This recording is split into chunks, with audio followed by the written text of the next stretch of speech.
प्यारे बच्चों, साझेदारी अधिनियम और साझेदारी व्यवसाय के अंतर्गत आगे चैप्टर में चलते हैं। महत्वपूर्ण चैप्टर है और इस चैप्टर के अंतर्गत आ जाता है साझेदारी फर्म का पंजीयन या रजिस्ट्रेशन बोला जाता है। साझेदारी व्यवसाय होता है, उसका पंजीयन अनिवार्य तो नहीं होता, लेकिन वो ऐच्छिक होता है।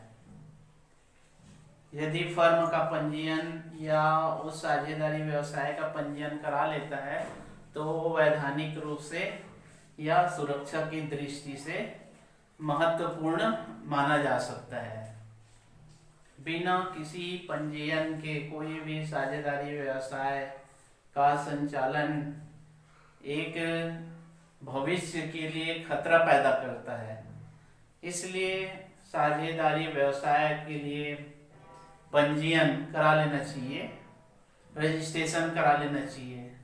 तो यहाँ पर पंजीयन या रजिस्ट्रेशन का आशय होता है प्रत्येक राज्य सरकार के द्वारा एक रजिस्ट्रार ऑफ फर्म्स का गठन किया जाता है या गठन किया गया है। साझेदारी अधिनियम 1932 में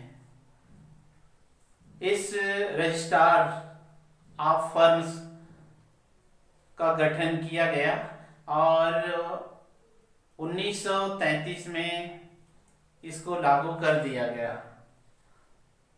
तो पंजीयन का तात्पर्य ये है कि कोई भी साझेदारी व्यवसाय के अंतर्गत फर्म अपने समस्त विवरण, जिसमें फर्म का नाम है, फर्म के स्थान या उस व्यवसाय का स्थान, साझेदारों का नाम और व्यवसाय का नाम, ऐसे जितने भी दस्तावेज रहते हैं, जितने भी वो फर्म्स के द्वारा डिटेल जो दस्तावेज प्रस्तुत करना रहता है, उनकी जानकारी पूर्ण विवरण भर देने के बाद में रजिस्ट्रार ऑफ फर्म्स के द्वारा उस विवरणी की जांच पड़ताल करने के बाद में उसको एक प्रमाण पत्र जारी कर देता है और प्रमाण पत्र जारी कर देने के बाद में उस व्यवसाय या उस फर्म का पंजीयन मान लिया जाता है और पंजीयन हो जाने के बाद में वो व्यवसाय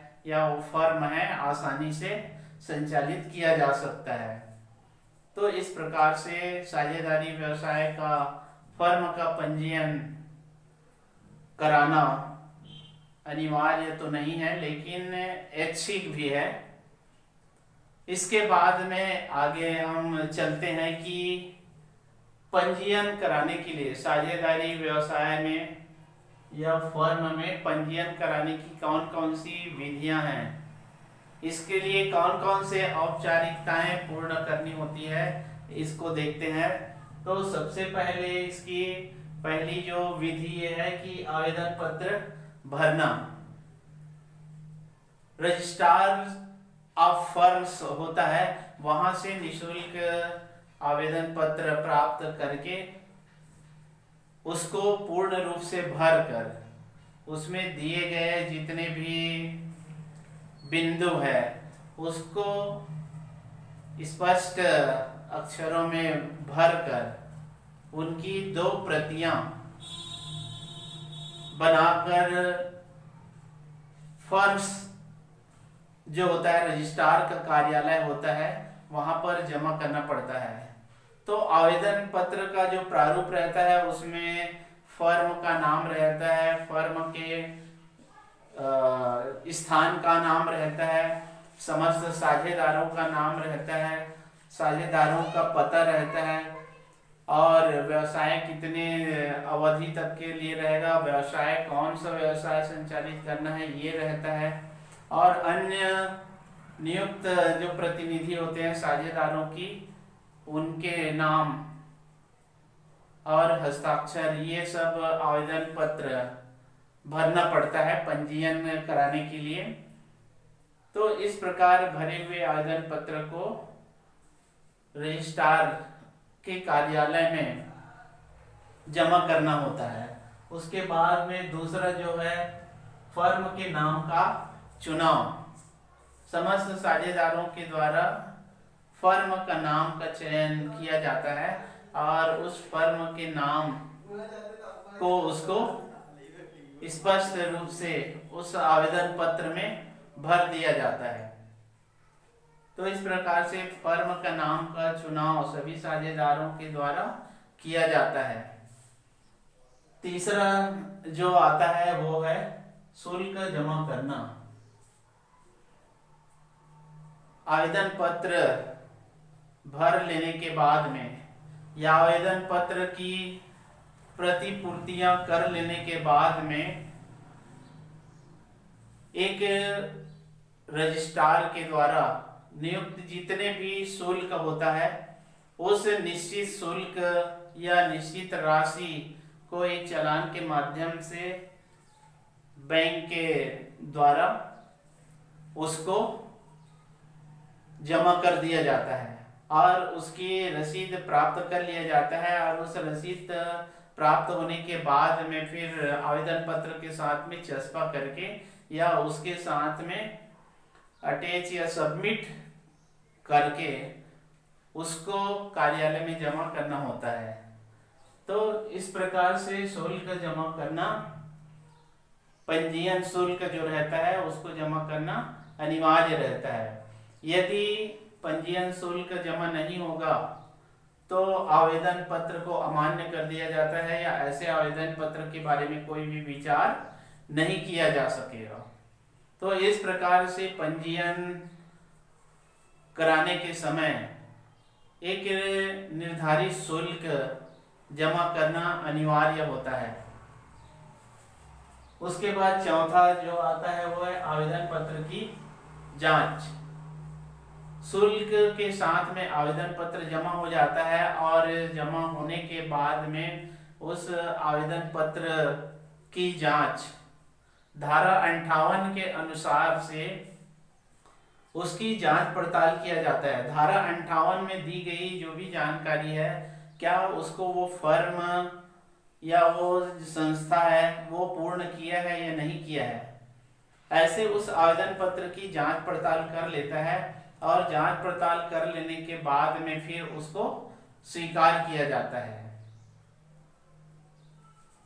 उसके बाद आवेदन पत्र की जांच के पश्चात आ जाता है रजिस्टर में प्रविष्टि। धारा 58 के अनुसार से पूरे जांच पड़ताल आवेदन का कर लेने के बाद और उस धारा 58 की जो रूपरेखा है उसके आधार पर यदि पाया जाता है तो रजिस्ट्रार उस फर्म का नाम को अपने रजिस्टर में अंकित कर लेता है। तो इस प्रकार से उस रजिस्ट्रार के द्वारा उस फर्म के नाम को एक अपने रजिस्टर में प्रविष्टि कर लेता है और आगे फिर जो उसके लिए कार्य प्रणाली फिर से तय कर देती है। उसके बाद में छठवां जो आता है वो है पंजीयन प्रमाण पत्र।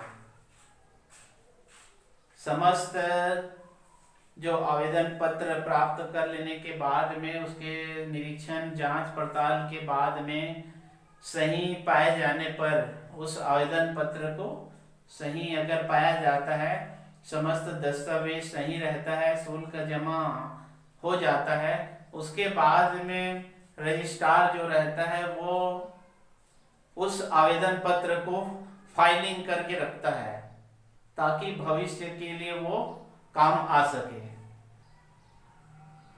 तो रजिस्ट्रार उस फाइल को फाइलिंग करता है और फाइलिंग और सुरक्षित करके रखता है, ताकि कभी भी यदि न्यायालयीन प्रकरण हो या कोई भी साझेदार के द्वारा किसी भी प्रकार से दस्तावेज की मांग किया जाए तो वहां पर रजिस्ट्रार उस दस्तावेज को आसानी से उसको प्रदान कर सकता है, या न्यायालय के द्वारा दस्तावेज अगर मांगा जाता है रजिस्ट्रार ऑफ फर्म से तो वो भी आसानी से उस फाइल को दे सकता है। तो इस प्रकार से फाइलिंग करने के बाद में उस फर्म को एक पंजीयन प्रमाण पत्र या एक रजिस्ट्रेशन प्रमाण पत्र दे दिया जाता है। जब रजिस्ट्रेशन प्रमाण पत्र प्राप्त होता है तो वो फर्म एक फर्म का रूप ले लेता है, उनको मान्यता मिल जाती है उस फर्म का संचालन करने के लिए और उसको वैधानिक रूप से व्यवसाय करने की एक अनुमति प्राप्त हो जाती है। तो इस प्रकार से एक प्रमाण पत्र, पंजीयन प्रमाण पत्र उस फर्म को जारी कर दिया जाता है। तो इस प्रकार से कौन कौन से पंजीयन, साझेदारी फर्म के व्यवसाय के लिए पंजीयन की कौन कौन सी विधियां हैं, कौन कौन से औपचारिकताएं हैं, इसके संबंध में यहाँ पर अभी हम लोग समझे हैं। इसके बाद में आ जाते हैं हम पंजीयन के पश्चात परिवर्तन की सूचना। एक बार पंजीयन हो जाने के बाद में उसमें परिवर्तन नहीं किया जाए, ऐसे बात नहीं है। पंजीयन कराने के बाद में उसमें परिवर्तन किया जा सकता है और एक निश्चित समय होता है 14 दिन के भीतर उसमें परिवर्तन की सूचना रजिस्ट्रार को दे देनी चाहिए। 1 रुपए के टिकट के साथ में एक लिखित आवेदन पत्र के साथ में 14 दिन के भीतर उस परिवर्तन की जानकारी रजिस्ट्रार कार्यालय में जमा कर देना चाहिए। उसके बाद में रजिस्ट्रार के द्वारा उसकी जांच पड़ताल के आधार पर ही उस फर्म में जो भी परिवर्तन किया जाना है वो परिवर्तन किया जा सकता है। तो आइए चलते देखते हैं कि पंजीयन के पश्चात परिवर्तन की सूचना के संबंध में कौन कौन सी बातें हैं, इसको देखते हैं। तो सबसे पहला है नाम परिवर्तन।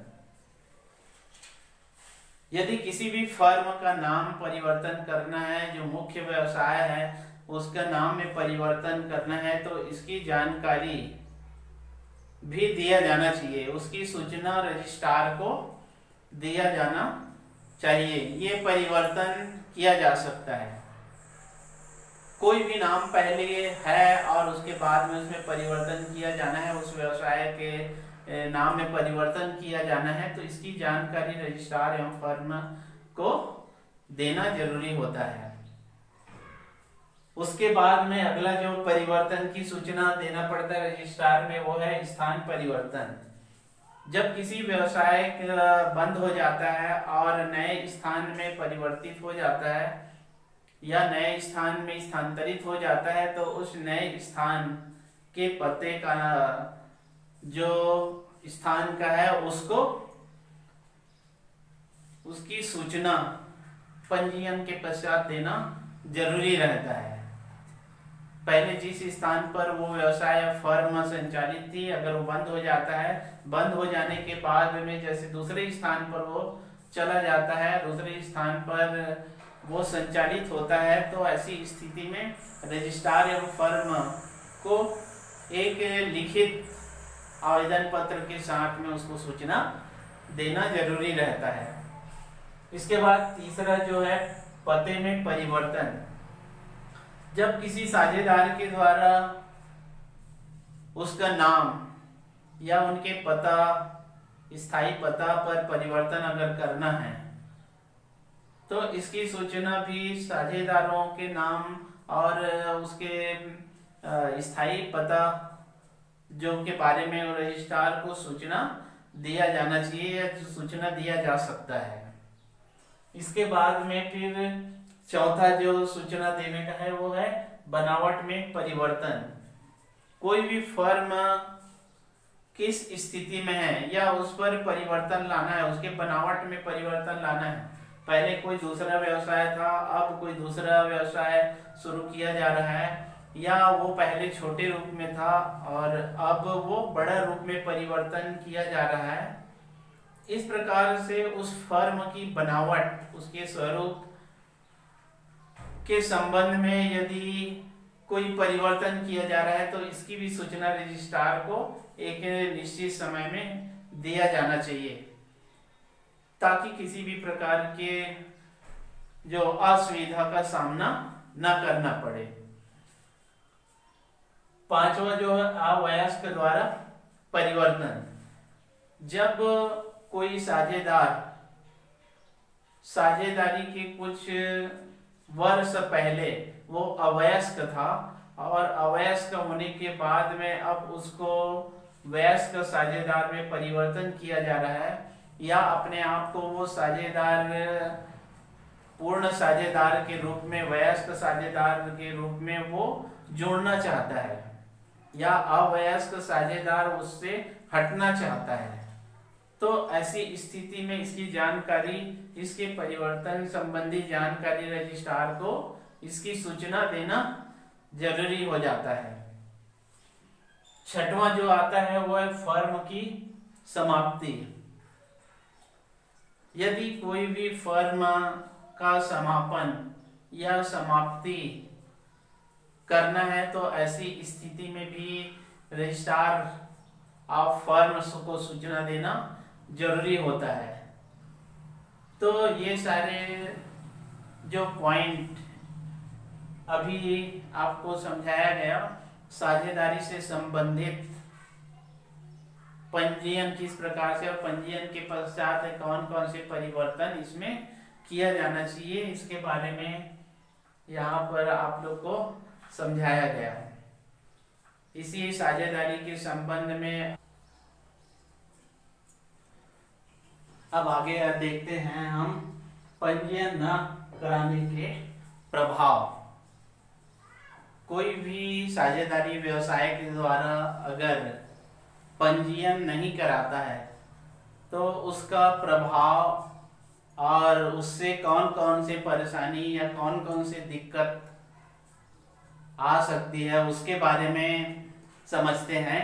तो पंजीयन न कराने के प्रभाव या उसके दुष्परिणाम क्या क्या हो सकते हैं उसको देखते हैं।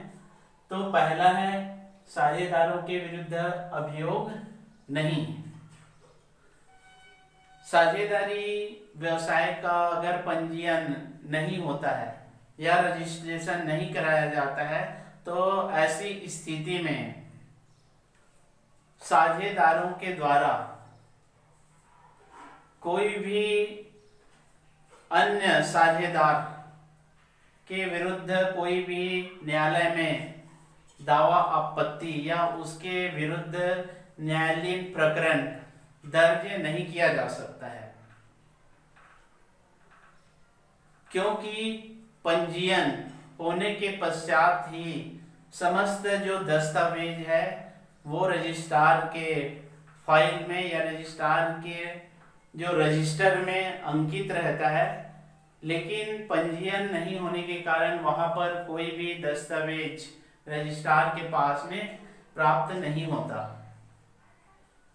इसलिए अन्य जो साझेदार है वो साझेदारों के विरुद्ध अभियोग या वाद जिसको बोलते हैं वो नहीं चलाया जा सकता। दूसरा जो है पंजीयन न कराने के प्रभाव में फर्म के विरुद्ध अभियोग नहीं।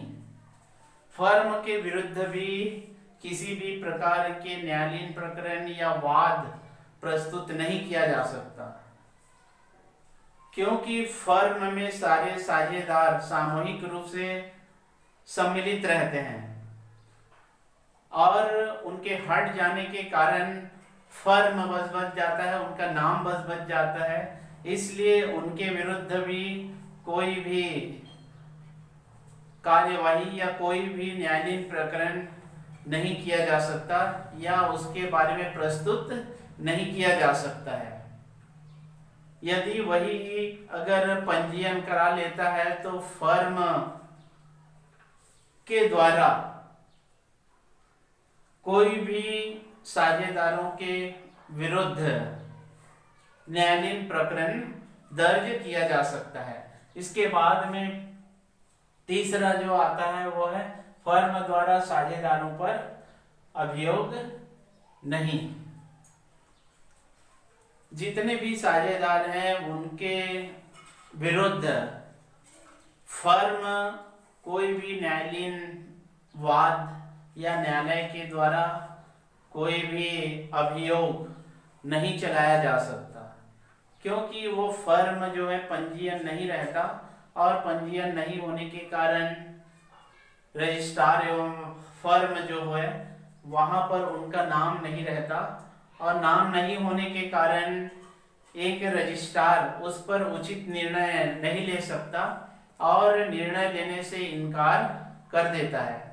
तो इस प्रकार से असुविधा का सामना करना पड़ जाता है। तो कोई भी फर्म जो है वो किसी भी साझेदारों पर भी अभियोग नहीं चला सकता। चौथा है फर्म अन्य पक्षों पर भी अभियोग नहीं चला सकता। जैसे कि अन्य पक्ष है, प्रतिनिधि वगैरह है किसी भी साझेदारों का, तो उसके विरुद्ध भी कोई भी न्यायालयीन प्रकरण दर्ज या कोई भी वाद उनके विरुद्ध नहीं चलाया जा सकता। इसके बाद में पांचवा जो आता है वो है अन्य पक्षों द्वारा अभियोग। अन्य पक्ष एक किसी भी प्रकार से वाद दायर करता है या किसी भी प्रकार के प्रकरण दर्ज कराता है, उसी प्रकार से जो अन्य पक्ष है वो एक न्यायालयीन प्रकरण के लिए अभियोग चला सकता है। जिस प्रकार से एक पंजीयन या पंजीकृत जो साझेदारी फर्म है उसके ऊपर न्यायालयीन प्रकरण दर्ज कराया जा सकता है, उसी प्रकार से अन्य पक्ष है उनके द्वारा फर्म के विरुद्ध न्यायालयीन प्रकरण दर्ज करा सकता है। तो इस प्रकार से यहाँ पर पंजीयन न कराने के कौन कौन से प्रभाव दुष्परिणाम यहाँ पर देखने को मिलता है एक साझेदारी व्यवसाय के अंतर्गत, इसके बारे में अभी आपके सामने समझाया गया। इसी साझेदारी से संबंधित अगले चैप्टर को अगले पीरियड में बताया जाएगा, उसके बारे में समझाया जाएगा और वो भी महत्वपूर्ण चैप्टर है साझेदारी व्यवसाय के अंतर्गत। तो अगले पीरियड में उसके बारे में चर्चा करेंगे। धन्यवाद।